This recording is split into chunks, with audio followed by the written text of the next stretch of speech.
Jeremy, again, it's good to see you, man. I haven't talked to you in a long time. I'm growing on a little beard here, but uh, we want to talk about a couple of subjects today. Really, these are sort of timely subjects in the fact that it concerns what's going on today, and we'll kind of walk people through um, what we're going to discuss. Um, so we're of course we're I'm Nick Douglas, and I'm an author and Creole historian. Jeremy, give yourself a brief introduction, and we'll start from there. Sure. My name is Jeremy Simien. I'm a historian and a collector of antiques, specialized uh, focus on portraiture pertaining to people of African descent. Yeah. So we're normally very Louisiana and Creole centric, but I think this conversation might sort of stray outside of that a little bit. But Right. we're going to talk about Reconstruction, and some of the things that happened before Reconstruction that made the situation sort of very similar to what's going on um, today. So.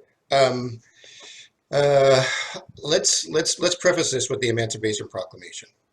So the Emancipation Proclamation is it comes out January 1st, 1863. It only frees slaves that are in states that are in rebellion. So in the state of Louisiana, Tennessee, what is now West Virginia, Kentucky, and I want to say there's one other state like Maryland or Delaware, um, that were slave states. Those slavery continued in those states, and so there's this idea that Emancipation Proclamation freed all the slaves. It did not free all the slaves, and slavery was in full force and effect in those slave states. Um, so we want to make sure that preconceived conception that 1863 was the freeing of slaves goes out the window. That did not happen. Um, the actual freeing of slaves did not happen until 1866. And once 1866 hit, there began a series of events and problems that just changed the way that we look at how the United States functions, and shows sort of all our real foibles and racism that happened in the United States. So let's talk about let's start with within Louisiana, and let's do this. So um, we have this period where um, the Civil War's ended. There's no slavery anymore, but it's not official, right? Right. And so black people are cut loose with no rights that can be enforced, right? So Right. now you have these Confederates and Confederate sympathizers that are coming back to the South. They're seeing blacks that were formerly their slaves or slaves, and they are angry. They got their asses kicked in the Civil War, and they're angry, and they begin to take it out on black citizens, newly freed slaves. There are thousands of unreported murders, rapes, kidnappings of all types Right. that are going on throughout the South, and and because not only are the black citizens complaining about this, but also some of the white citizens are complaining about all the violence that's going on, and so that prompts Congress to take some steps to sort of quell this stuff that's going on. So what happens is they start putting legislation, right? And so this legislation is designed to protect and enforce the rights of free slaves, but of course it takes time to go through the process that we have in Washington. So um, while Republicans in the South are trying to bring these newly freed slaves into the political life, we have forces that are coming back into the South, Confederate sympathizers, who are absolutely against this. Okay, and so on in that background, we have Lincoln, who's assassinated in 1865, and we have Andrew Johnson, who takes over as president in 1865. And Andrew Johnson is a racist. He is a pro-slavery unionist, so he's for the Union, and he is against anything that will help the newly freed slaves. Just plain and simple as that. And so, on the other hand, he is pardoning Confederate sympathizers and allowing them to come back into political life and local life. And so these former traitors and seditionists and people who fought against the Union are now coming back free and clear, unprosecuted, as if nothing happened, into political life. And they're trying to, again, take over and sort of bring back Build white supremacy. structure. Yeah, get back their infrastructure. Right, exactly. And let's put it in the context of this. Most of the South laid in ruins. New Orleans is one of the few cities that survived because they were taken over by the Union in 1862. So in New Orleans, we have sort of this special situation. It's a largely African American town, and they were spared really all of the traumas of the Civil War. They have black soldiers who fought. They have a black infrastructure from the Creoles in New Orleans and the Creoles throughout the state, who are organized and educated and have been used to fighting for their rights. And so what we have is a tinderbox effect, right? So we have Confederate sympathizers coming back. We have African Americans who are used to fighting for their rights and having their rights enforced. They enjoyed a period from 1862 to 1866 in New Orleans where General Butler enforced the civil rights of the black community, allowed them to participate in public life. Public facilities were open, public schools were opened, and so the genie was out of the bottle, right? As far as blacks were concerned. So let's talk about 1866, right? Okay. So 1866, July of 1866, we have the Mechanics' Massacre, right? It's the black Republicans and white Republicans in New Orleans are reconvening in the Constitutional Convention, and a riot happens. It's straight up a riot. Confederate sympathizers and New Orleans policemen, and if this sounds familiar, start rioting and killing black organizers, and it goes down as one of the big riots in 1866. So in 1866, let's talk about a couple other places, right? We have Memphis, Tennessee, African American veterans and Irish police officers, right? So here, again, we have African Americans and police officers getting into it, right? 46 African Americans are killed. Some black women are raped. 2 white people are killed, right? In 1866, the Republicans win a supermajority in the legislature, right? So they put in the Military Reconstruction Act, right? So they're trying to force the southern states to ratify the 14th Amendment, which is citizenship. Good. Now might be a good time to tell people who maybe haven't just glanced over this. Republicans are the party of Lincoln. Okay, so let's talk about that real quick. We got to put this in context. Back then, the Republicans were the party that if you're a newly freed slave or you're a formerly free person of color, this is the party that has your best interests, likely. And people are very optimistic about that. So, okay, so go ahead. We have to talk about that. That's important. Yeah. So we have the Republicans forcing the slave states that were in rebellion to ratify the 14th Amendment. Johnson, of course, works against the 14th Amendment. They passed the Civil Rights Act. He's against that, right? And so Johnson is setting himself up as a person who is trying to stop any kind of progress from happening in the southern states, and basically helping the southern states return to their former, you know, racist, white supremacist, you know, past. Institution. Right. So we talked about the Emancipation Proclamation. We talked about mechanics massacre. Now, what happens is this: in 1868, of course, we have the 14th Amendment, so citizenship and equal protection. Right. In 1870, we have the voting rights. So voting rights are protected. Now we have an election coming up in 1870. Right. So what happens is an explosion of course, white violence against newly enfranchised people of color. Right.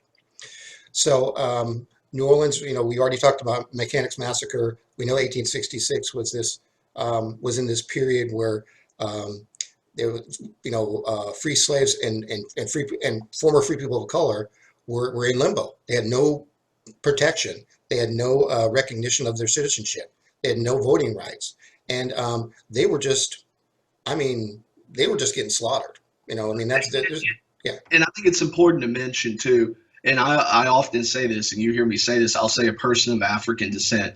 I avoid the term African American because truly these people at this point were in that limbo that you're talking about. They weren't American because they didn't have the rights of Americans. They weren't protected. The only thing that protected enslaved people before this event was the price on their head. So the fact that this man was worth $4,000 and he was owned by Monsieur So-and-so or Mr. So-and-so, that's a, hey, look, don't deal with that. If you hurt this man, you kill this man, you're going to have to answer. Mm-hmm. You no longer had that protection. As scary and horrible as that sounds, you had lost all worth in the eyes of these people. That made it more dangerous for you. Now, the only thing you were was a threat because all you had was the ability to gain some of their privilege and your ability to vote and to participate. And that's what, when we talk about the massacre at the Mechanics Institute, and by the way, if you're in New Orleans and you pass by the Roosevelt Hotel, that's the site where that was. These people didn't just shoot a few people and act a fool. They reloaded. They shot, reloaded, pulled people off of streetcars, pulled people who were completely not even participating in this.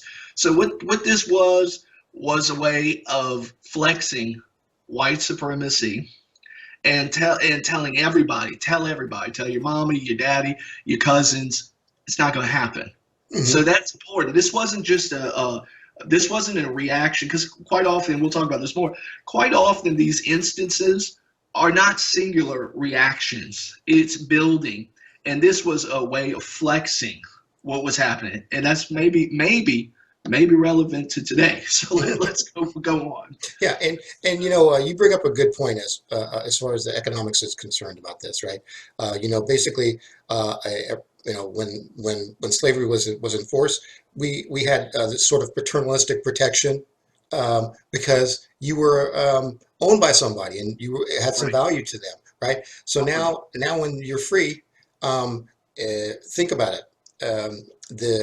The Creoles in New Orleans, many of them were skilled artisans, businessmen, educated, and they're now in full competition with the white population. The newly freed slaves, who many of whom who had skills. And let's not say that they didn't have skills, but they're now they now have to work for wages, right? So they're in competition for with white workers. So it's a economic. So it's sort of this boiling pot, right? We got this boiling pot of all these sort of a lingering anger about the end of the Civil War. People still angry about, blacks were angry about slavery, so you got a situation where people are getting at each other. So and they're mad about what happened during the war as well, because free people of color were subjected to all sorts of things during the war. Hmm. I mean, and a lot of people say, well, some of them supported the Confederacy. Well, let me tell you something. While they were mandated and required to participate in the Confederacy quickly turned on them, especially as things got crazier. They were subjected to all sorts of things. This was just a bad time, and right when you thought the storm was maybe lifting and the clouds were opening, we have a hurricane coming. Hmm. And something. Let's talk about that, and then I'm gonna ask you to talk about Appaloosas, right? Oh, okay. So let's talk about this sort of fantasy that's been built up about black serving the Confederacy, Okay. right? In New Orleans, a very special situation. Um, in 1861, the Union was threatening to take over the city of New Orleans. And so Right. there was a general call out to New Orleans citizens to muster up. Mhm. And of course, they called out to the black free people of color in the city. And so the black people, the free people of color in New Orleans were faced with a dilemma, right? The dilemma is this: serve and protect your family, business, and livelihood, Mhm. or refuse to serve and face the wrath of a city that's controlled by the Confederacy. Right. I mean, it's the same thing that happened in Nazi occupied Austria and everything else. It's very simple. You're going to comply. You're going to make a list of your belongings, and you're going to sit until we call you, or we will come in today and we will collect your belongings and throw you back. In fact, we talked about this before. There was even proposed legislation to re-enslave these free people of color. So and this is not to defend some people who were straight up, slave owners and Confederate supporters. Sympathizers, yeah, yeah. It, Because it's go ahead, with no, some go ahead and some finish. Go people of color were just as vicious as white slave owners and were dogs. Let's just throw that out there because it has to be put on the table. Hmm. And Um, so you're always going to find crazies. You're always going to find people that always. go along with it, right? And so they're faced with this dilemma, right? And so they have a couple of meetings about this, large meetings where people debated the issue. I'm sure that there was a wide variety of people who said, we're not going to serve with these guys. Forget this. Yeah. We should be fighting against these guys. But eventually they mustered up 4 brigades, and those brigades were on call. And then the Confederates started to think a little bit about the idea of having educated, armed people of color sitting in their city. Now they made these free people of color that they mustered pay for their own uniforms and weapons. But as it became clear that New Orleans was going to be overtaken by the Union in 1862, they disbanded the colored troops, um, without having them participate in any kind of conflicts. And the Confederacy started from that point saying that they would not allow people of color and black soldiers to participate in the Confederacy. So that was the end of it. And most of those people that were known as the Native Guard of Louisiana became the Corps d'Afrique, and served in the Union and served with distinction.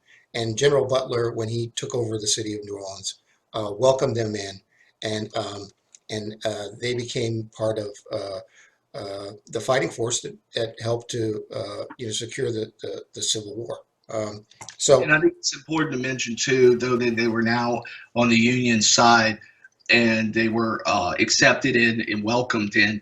That did not mean that they were treated fairly, because even these soldiers from up north were pissed off. They're like, "Why we're down here?" They in their mind, we're down here to deal for your issue. Y'all mhm, caused this issue. So this wasn't like, oh, thank God, now we're free. This is good. We're on the right side. It's still across the bear and still a precarious situation. yeah, they fought a different kind of battle with Yeah, the always fighting, always fighting. Yeah.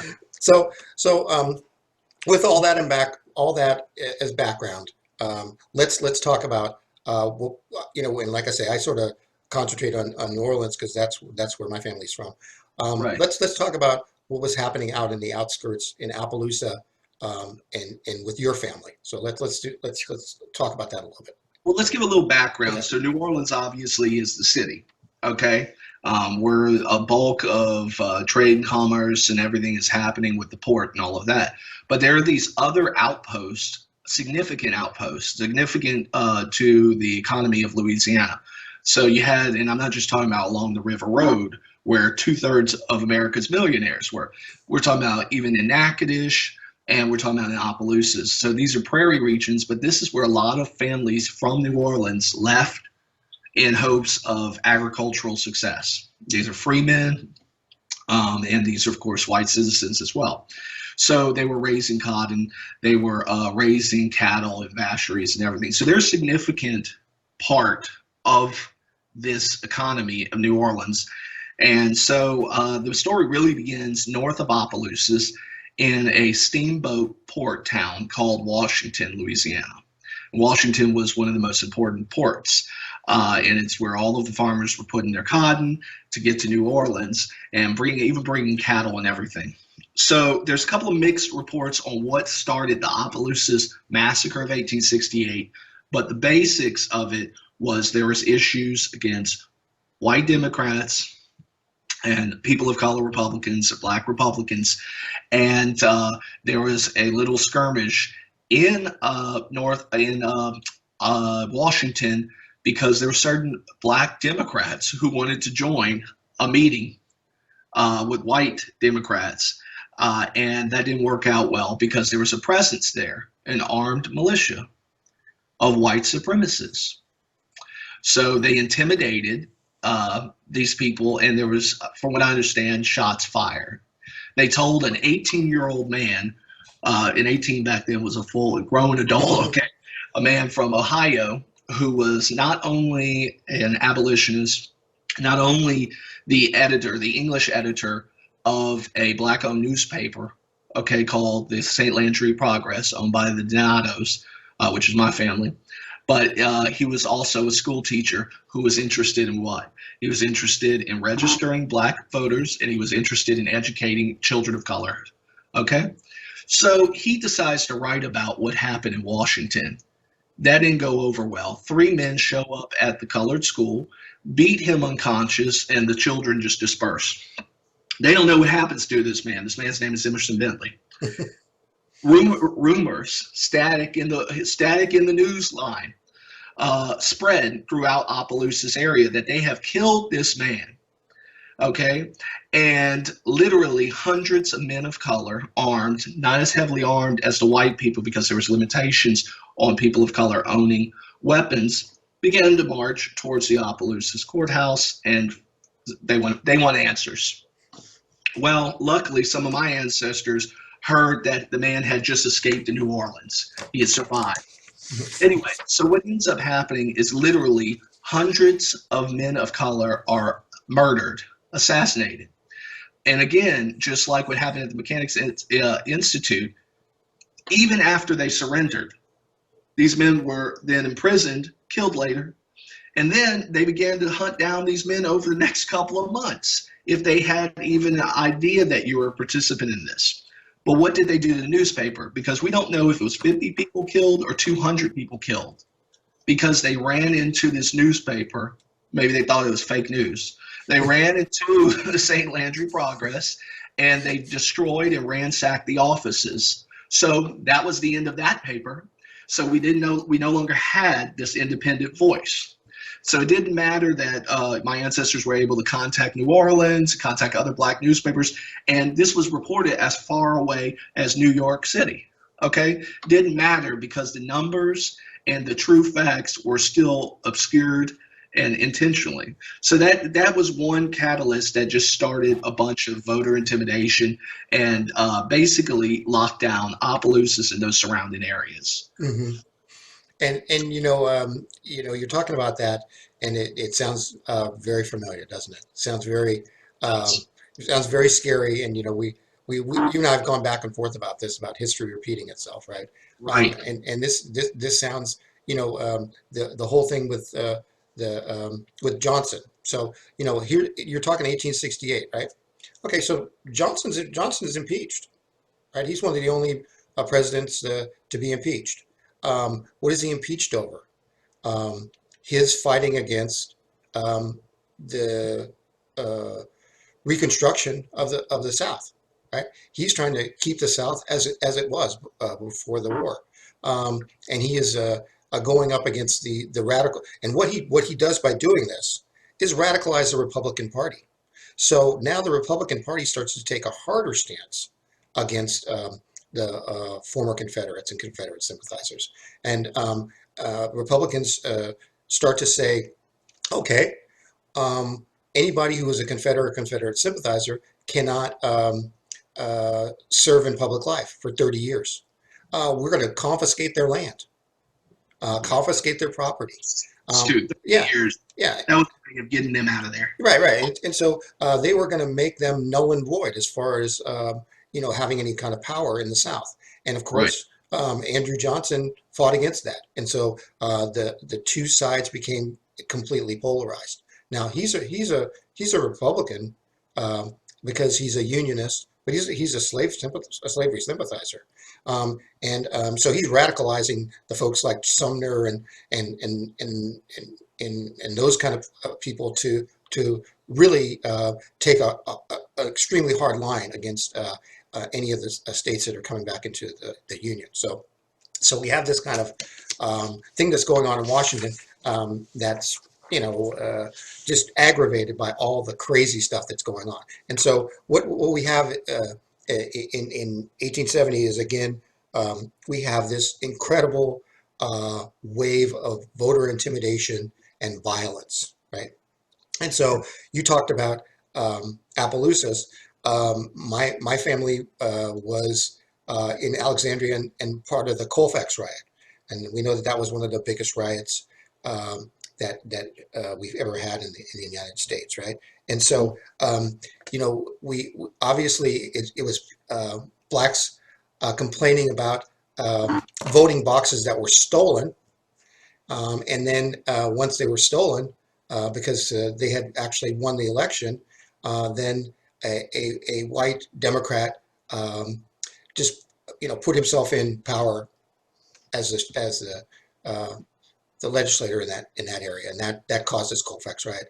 And the Colfax riot, we never have ever been able to find out how many people were killed, because there was not only they say from 60 to 150. It could be more than that. But many of the bodies were thrown into the river, Red River, Right. and there is also rumors of mass graves, right? So here again we have this situation where we have voter intimidation and then suppression of the facts. Right. No independent voice. It's No suppression. independent voice, right? Exactly. So we have Right. suppression of the facts, and again, that sounds familiar, right?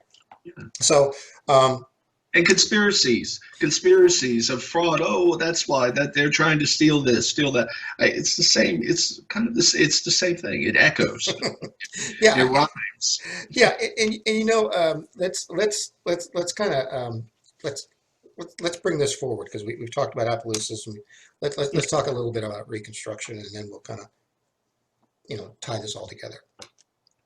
So Reconstruction is this 8-year period, and if this 8-year period sounds, we'll talk about the 8-year period, but let's just say this: it's a time when, for the first time, black legislators, black or African American citizens are allowed in public life, and they take full advantage to participate in public life.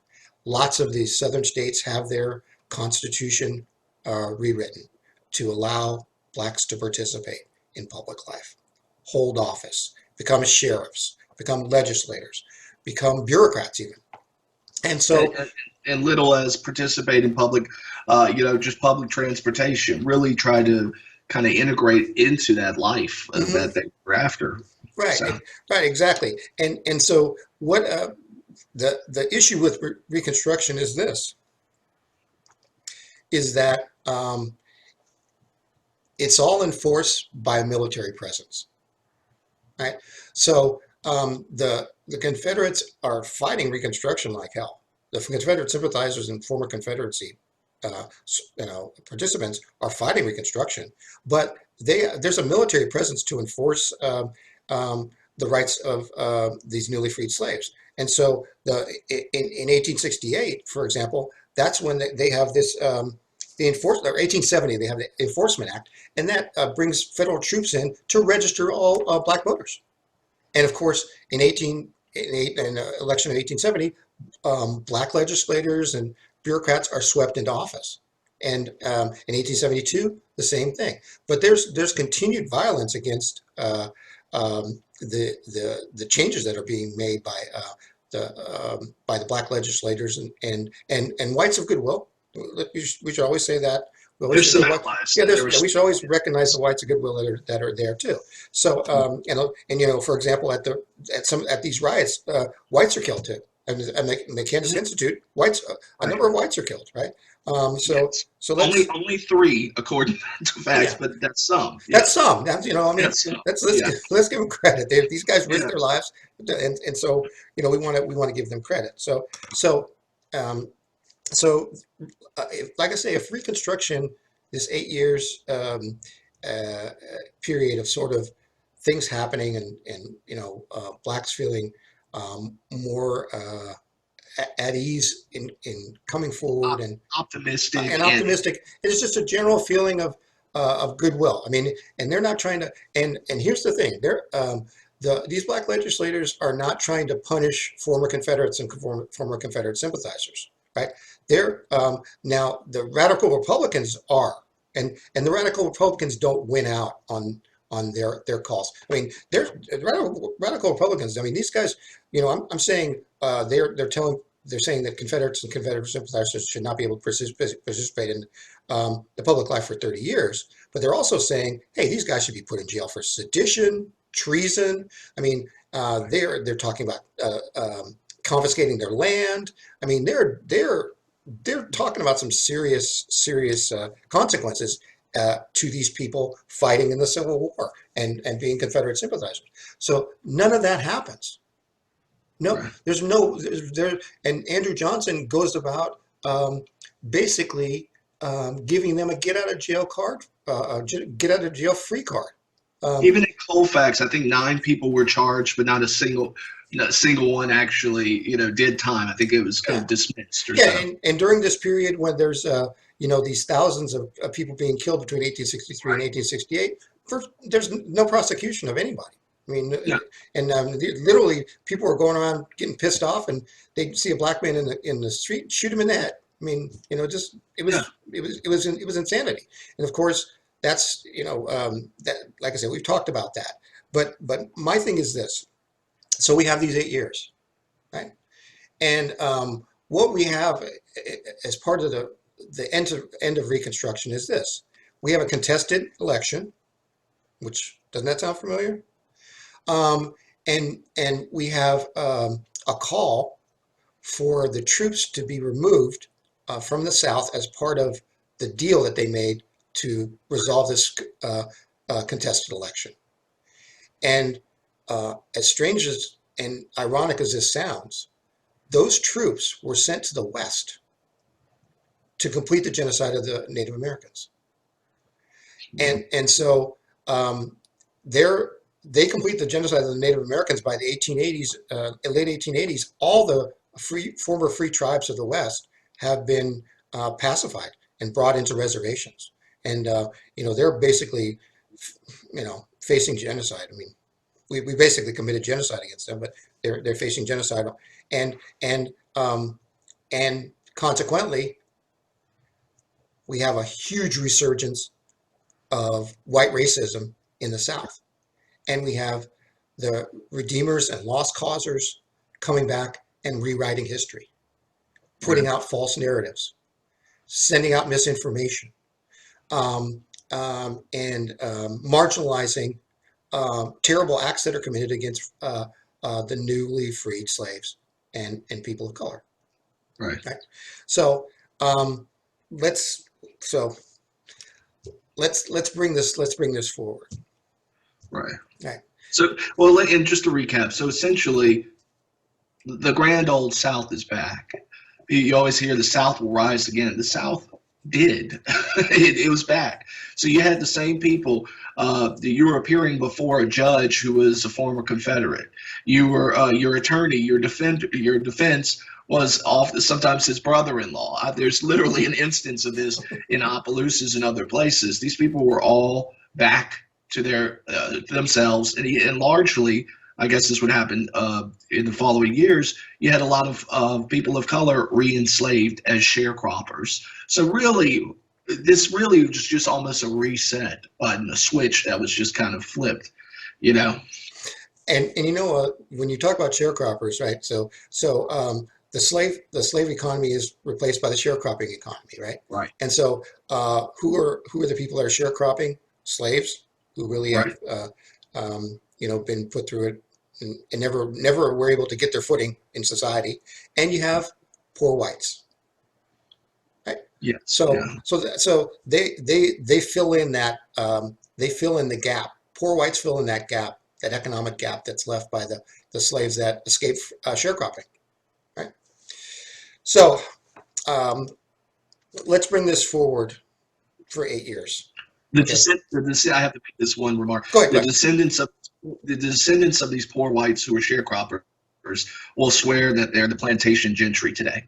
I have to say that because you know Yeah, because they all believed before the war they were in these palatial Greek revival mansions and living life to the fullest. But when in reality, there was a small minority of people who were exploiting everybody, no matter white or black or whatever.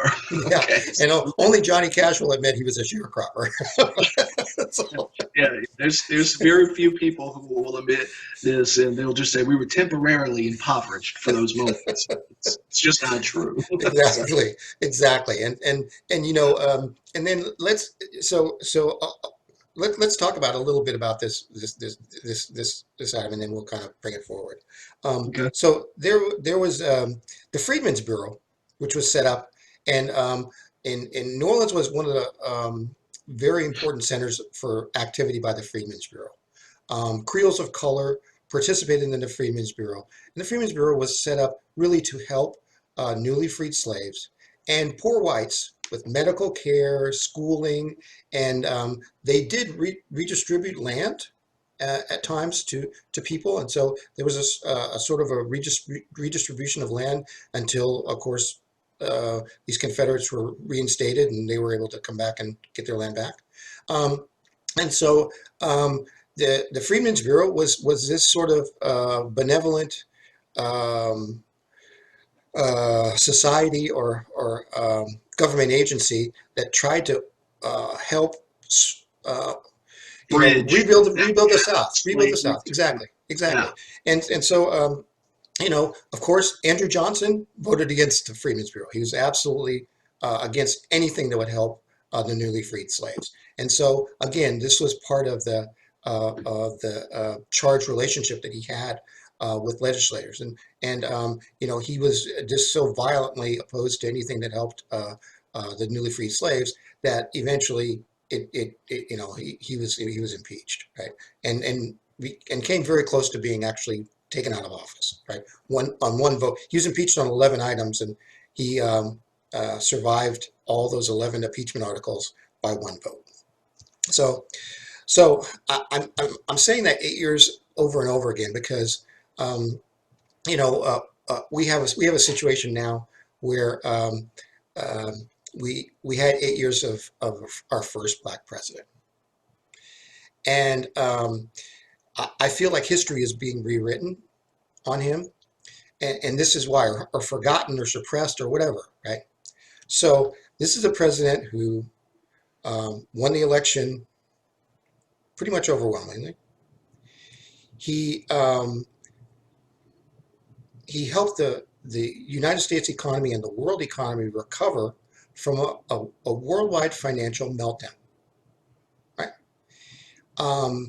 In as far as economic prosperity is concerned, by the time he left office, the stock market had tripled. It went from 6,000 to 18,000 or something like that. I don't know the exact numbers. Right? 72 months of job growth. No scandal. He faced Ebola, SARS, swine flu, and we had virtually no deaths here. Right? He helped the auto industry recover. He, you know, I won't say there was, I mean, again, we're talking about a backlash. There was a huge backlash to Obama. There was a buildup of anger and angst about Obama that was completely misguided. Obama never took anybody's gun away. Right? Well, and even if you're not a supporter of Barack Obama or weren't a supporter, even from an objective stance, he was not some radical president who emptied out everything, flipped everything over. He was very presidential, and what the expectations of a leader would be, and which is stability, growth, and progress. And you can disagree with a lot of some of whatever he did, but you have to say he didn't make tremendous waves in the sense of causing disturbances and issues outside of the mind of people who perhaps didn't like his color. Yeah, and so that's the point I'm trying to make, is that there were a lot of all these positive things happened, and you can say, okay, well, it wasn't because of Obama, it was because of whatever, but it's under his umbrella, right? Yeah, and so, rock. Okay, on that. Yeah. So I get back to those 8 years, right? So Reconstruction is 8 years, right? Where we have black legislators coming in. We have Obama for 8 years, where we have our first black president. And so what do we face after Reconstruction? A white backlash, right? What do we face after 8 years of Obama? A white backlash. Right, and so let's talk about this, and we'll keep it sort of to the present time. Sure. Andrew Johnson is the accidental president. He's called the accidental president, right? And so he comes in by accident. Donald Trump comes in. I don't want to say by accident. He won the election, right? He won the election. Was not seen. I mean, he's a businessman, sure, but he's also a reality TV star. Yeah, he's a reality TV star. He has no not an actor like Ronald Reagan. I mean, reality TV star. Yeah. Ronald Reagan was a TV star, but he was also governor of California for 2 terms. So yeah. So we won't compare those two. But he comes in with no experience, and he comes in riding this wave of I don't know. I call it anger on the part of the white population, but I also call it malaise on the part of the black population and people of color. People of color did not get out and vote in numbers that they were needed to win the election in 2016. So we have these two backlashes. Now, Jeremy, you brought up something interesting, and I want you to mention this about the Appaloosas and what was going on the social side of the Appaloosas uprising that you were talked about. Sure. So what I found interesting when I was we were looking at these notes earlier, and it really kind of hit me is, and I think we're talking about some of the yellow fever what was going on. Is during this really, really echoes. I don't like to say history repeats itself, but it rhymes, so to speak. And in Opelousas 1867 and 1868, you had this huge flaring up of yellow fever. People were afraid to leave the house, do things, and there was even false reports of people dying as a result of this. And for those not familiar, yellow fever was serious. It wiped out 1/3 of the population in New Orleans in the 1850s.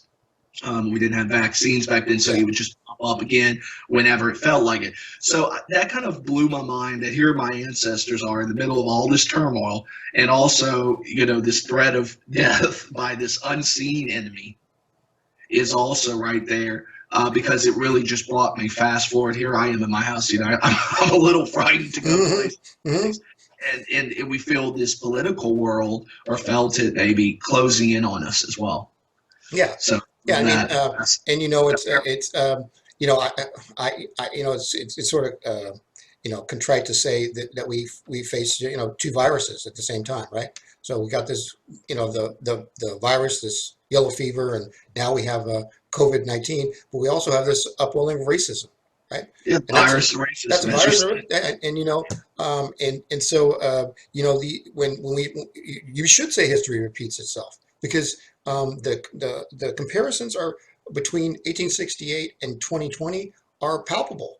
I mean, they're palpable. It's not something we're pulling out of our ear. It's something that you can say, hey, look at all the economic, social, and political forces that lined up, and look at how they lined up, and look what happened. And so, at the time that we're trying to have a resurgence um, of black voters, we've got a yellow fever outbreak, right? And in the time that we need black voters to come forward to fight this racism that we have going on in from 2016 to 2020, um, we have a pandemic, right, of COVID-19. And people get mad at me when I say racism, but um, No, what but social injustice, police brutality, is police these are brutality? going Yeah, at the same time. and again, we have neo-nationalists, neo-Nazis who are participating in government. I mean, this is not, and facts are facts. These guys like Steve Bannon and some of the people that are working in the administration are neo-nationalists and neo-fascists, neo-Nazis. And so, what do we have at the end of this? We have white mobs who are intimidating government officials, legislative houses, people of color, and Claiming that election was stolen. claiming the election was Back, stolen, and going back. in many cases, them actually stealing the election themselves, stealing ballot boxes to make sure that their candidate got in. And we have in 2020 the exact same thing, right? People are saying that the election is stolen, and no amount of lawsuits, verifiable proof, um, and actual truth telling can convince them otherwise. Just plain and simple as that. There is nothing you can say that will convince them otherwise. And they cannot produce one shred of evidence that the election was stolen. Right. Right? So here we are again at this kind of crossroads. You were talking about that 8-year period. Now it seems that we're going to have a new administration, and one could argue, if you're optimist, if you're an optimist, that this is going to be a rebuilding where we're going to see that unity happen, and maybe all of the rights of the people are going to be all the rights of the people, and we're going to see, I don't want to use radical, but I want to use progressive measures to ensure that these rights are protective, and maybe it'll be a happy ending. But there's also that fear that maybe this is actually, with this new administration, this is actually, we're already in the, or we're in the Reconstruction, but what comes afterwards? Yeah. Do we see that white lash again? What do we see? Yeah. And Jeremy, I knew you were going to make me be the pessimist in this, right? Well, somebody told me it's important. You should weigh both. Always be, Yeah. wear hats in situations like this.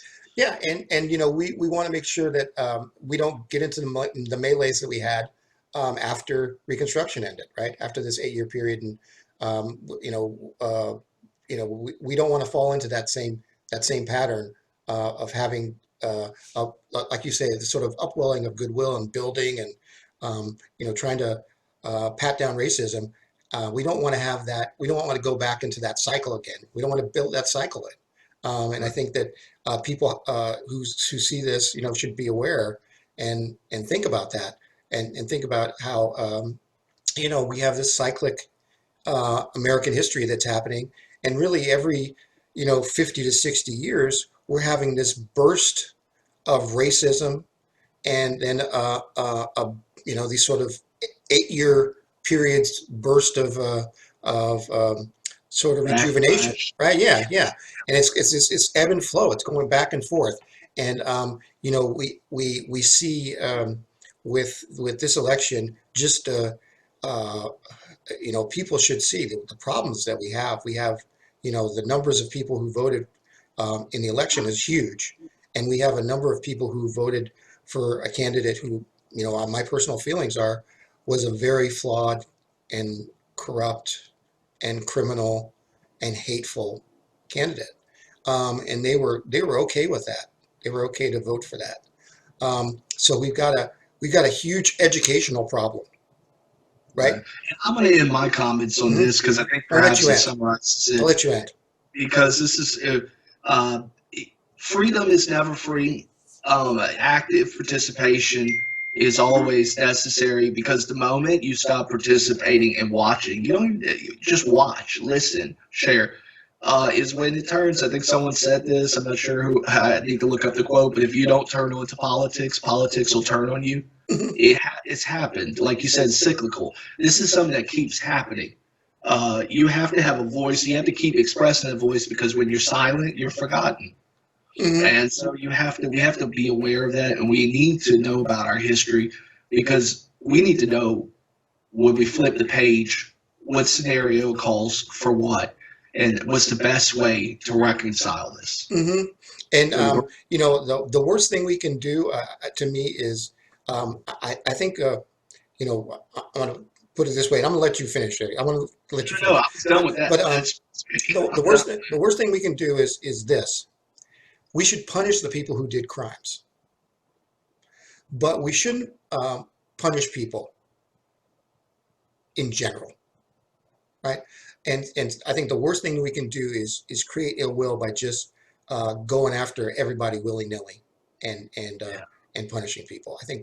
Uh, I think that's and on the other side, then think about what happened during Reconstruction, where we had this group of people who were saying we should mash these guys.